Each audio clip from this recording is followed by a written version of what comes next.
अंसारी अपने मृतकों में मुख्तार अंसारी को शहीद का दर्जा तरह बता रहे हैं और कह रहे हैं कि सहानुभूति का वोट मिलेगा और ललकार के लोग जीत जाएंगे तो फिर भाजपा का कमजोर इस पे कुछ दो लाइन और 2 लाख सवाल। एक बसपा के हैं प्रत्याशी डाकू, वो बता रहे हैं कि शिक्षा माफिया एक माफिया से हमारा पाना, एक असल माफिया एक नकल माफिया। ठीक है, मैं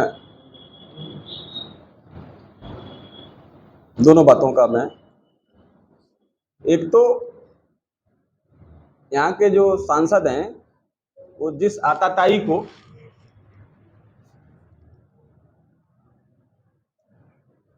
शहीद का दर्जा दे रहे हैं, 2 घटनाएं मैं बताऊंगा। स्वर्गीय कृष्णानंद राय जी की हत्या होती है। उनकी हत्या करने के बाद उनकी चुटिया भी काट ली जाती है और उनकी चुटिया काटने के बाद सनातनियों को गाली दी जाती है। दूसरा, उनके सिर को लक्ष्य करके गोली मारी जाती है। कितनी बर्बरता की जाती है, ये समझ सकते हैं आप कि इस तरह की बर्बरता करने वाला व्यक्ति समाज में किस रूप में स्थापित होगा। दूसरी बात, यही एक आप लोगों को याद होगा, स्वर्गीय मुनीब राव जी की हत्या कर दी जाती है। एक तरफ कृष्णानंद राय, दूसरी तरफ स्वर्गीय मुनीब राम जी। ये समाज में उदाहरण है कि आप किस तरह से गरीबों और मजलूमों के मसीहा हैं। दूसरी बात कि मुख्तार अंसारी के ऊपर जो मुकदमे हैं, जो अभी भी अदालतों में लंबित हैं, या अफजाल अंसारी के पास जो मुकदमे हैं अभी भी अदालतों में लंबित हैं, चल ही रहे हैं, आज भी कोई मामला है शायद उनका, क्या वो इसके बारे में बताने का साहस उठाएंगे कि वो किस प्रकार के मुकदमे हैं? क्या वो भारत की सीमा पर लड़ने का कोई मुकदमा है?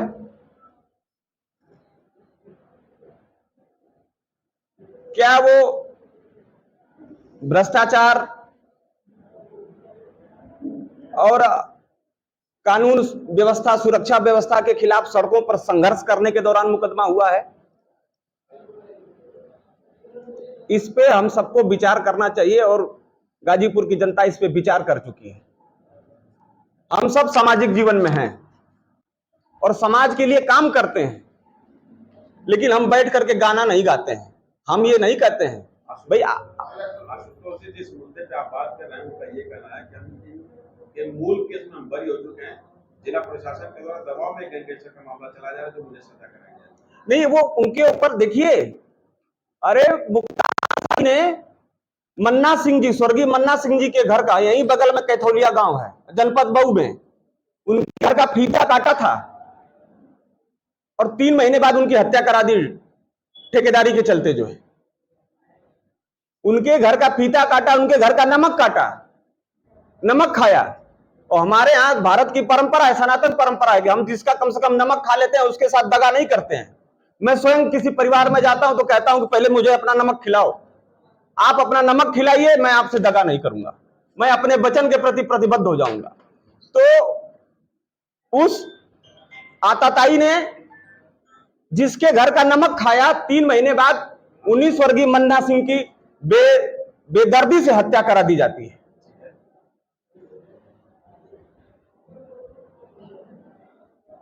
तो ऐसे लोगों का ना कोई जाति ना कोई धर्म। मऊ दंगे में स्वर्गीय विधायक, ये हत्यारा खुली जीप पर, जिप्सी पर घूम रहा था और मैंने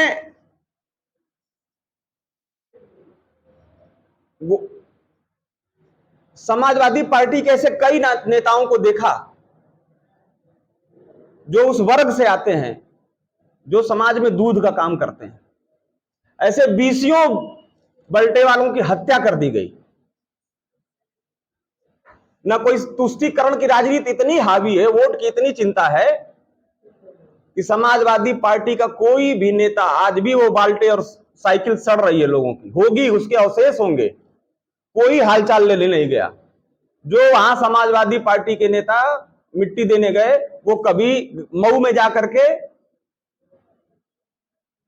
उन दूधियों के परिवारों का जो है पुरसा हाल जानने का वक्त नहीं था इनको। जैसे ही मैंने टीवी में फोटो देखा कुछ लोगों की, मुझे याद आ गया कि आज तक उनका हालचाल लेने, जो लोग समाजवादी पार्टी को बूथ पर बढ़ चढ़ के वोट देते हैं, उनके विश्वास को भी छलने का काम श्रीमान अखिलेश यादव जी ने किया है इन कालनेमियों के चक्कर में।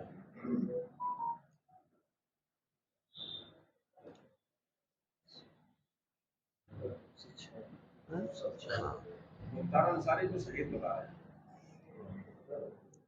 मुख्तार अंसारी से बड़ा आतताई तो इस भारतवर्ष की धरती पर कोई नहीं था, जिसके संबंध दाऊद इब्राहिम से थे, जिसके संबंध अतीक अंसारी से थे, जिसके मातम कुर्सी में शहाबुद्दीन का बेटा आता है, जिनके बारे में जाना जाता है कि भारत माता के हितैषी हो ही नहीं सकते हैं।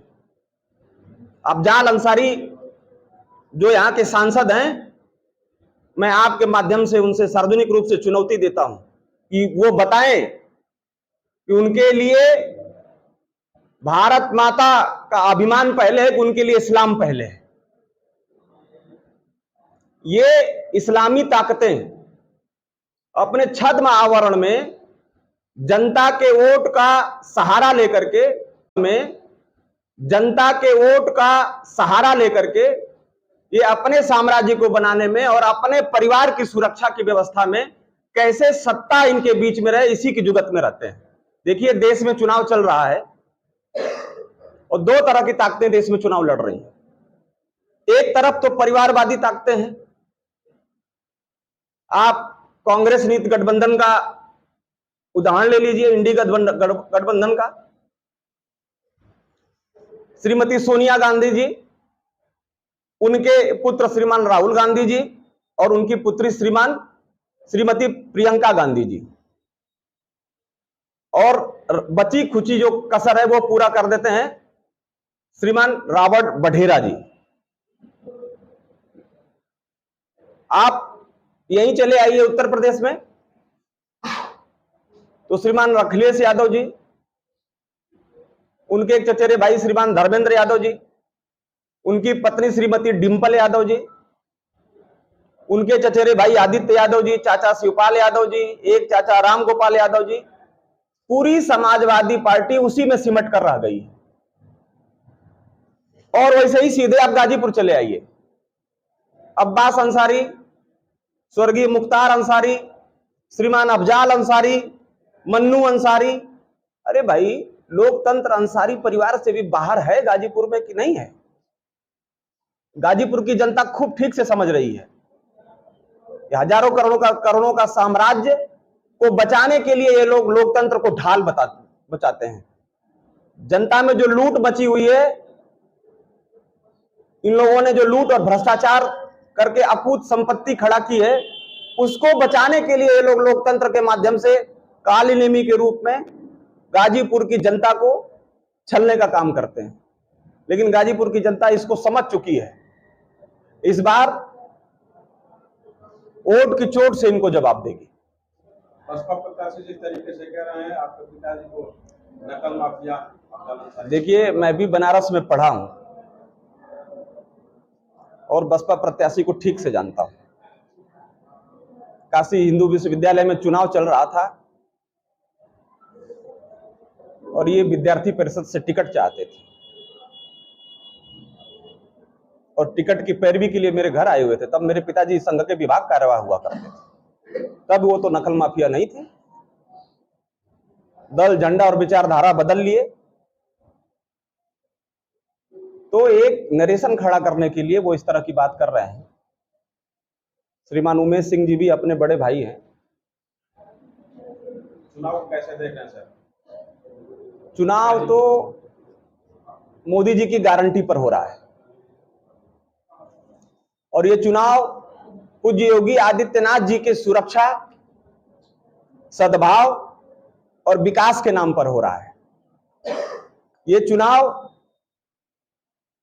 पूज्य योगी आदित्यनाथ जी का जो प्रयास रहा है उत्तर प्रदेश में माफिया भगाओ, उस दृष्टि से उत्तर प्रदेश की जनता देख रही है। अफजाल अंसारी का दावा कि इस बार 1,20,000 से भी ज्यादा मतों से देखिए, इस बार गाजीपुर की जनता ये मन बना चुकी है कि बाबर के साथ आए हुए इन आताताइयों को, इन लुटेरों को गाजीपुर से बाहर का रास्ता दिखा देना है। भारत माता की जय नहीं बोलने वालों को गाजीपुर से बाहर का रास्ता दिखा देना है। जिहादी ताकतों को मजबूत करने वाले इन इस्लामी जिहादियों को गाजीपुर की बहुसंख्यक जनता ये मन बना चुकी है, इनको वहीं मक्का और मदीना भेज देना है जहां से आए थे। अपने निकटतम प्रतिद्वंदी किसको मानते हैं? मेरी लड़ाई, मेरा यह मानना है कि बहुजन समाज पार्टी से। समाजवादी पार्टी कहीं लड़ाई में है ही नहीं। प्रोजेक्टेड पीएचयू से बहुत सारे ऐसे पर्सनालिटीज आए जिनको गाजीपुर ने एक्सेप्ट, ओम प्रकाश सिंह हो गए, डॉक्टर मनोज सिन्हा जी हो गए, डॉक्टर महेंद्र नाथ जी हो गए। नेक्स्ट प्रोजेक्टेड ... कौन हो सकते हैं? नेक्स्ट प्रोजेक्टेड और विजयी प्रत्याशी आपके बीच में बीएचयू से ही आए हुए श्रीमान पारसनाथ राय जी होंगे। अफजाल अंसारी ने कहा कि जो प्रत्याशी जो बैठी नहीं माना तो टिकट नहीं मिला, काउंटिंग लोग मेरे सामने बैठ ही नहीं पाए। अच्छा, तो अफजाल अंसारी जी को मैं बता देना चाहता हूं, ये भारतीय जनता पार्टी का नेतृत्व है। श्रीमान मोहन यादव जी ने कभी इच्छा नहीं व्यक्त की थी कि मुझे मध्य प्रदेश का मुख्यमंत्री बनाया जाए।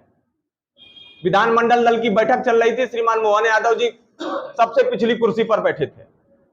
श्रीमान भजन लाल शर्मा जी ने कभी ये इच्छा नहीं व्यक्त की थी कि मुझे राजस्थान का मुख्यमंत्री बनाया जाए।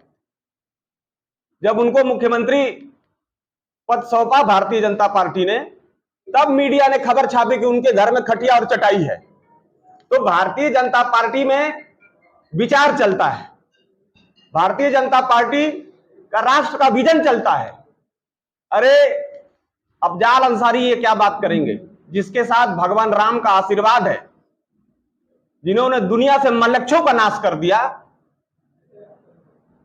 उनको भी उनके अपनी हैसियत और औकात का पता चल जाएगा इस चुनाव में। सर, आपकी विचारधारा के आपके पार्टी के वरिष्ठ नेता ही विरोध कर रहे हैं, टिकट तो नहीं जारी हुआ। आपके पार्टी के पूर्व जिलाध्यक्ष ने सोशल मीडिया पर क्या लिखा है, किसी को बताने की जरूरत नहीं है।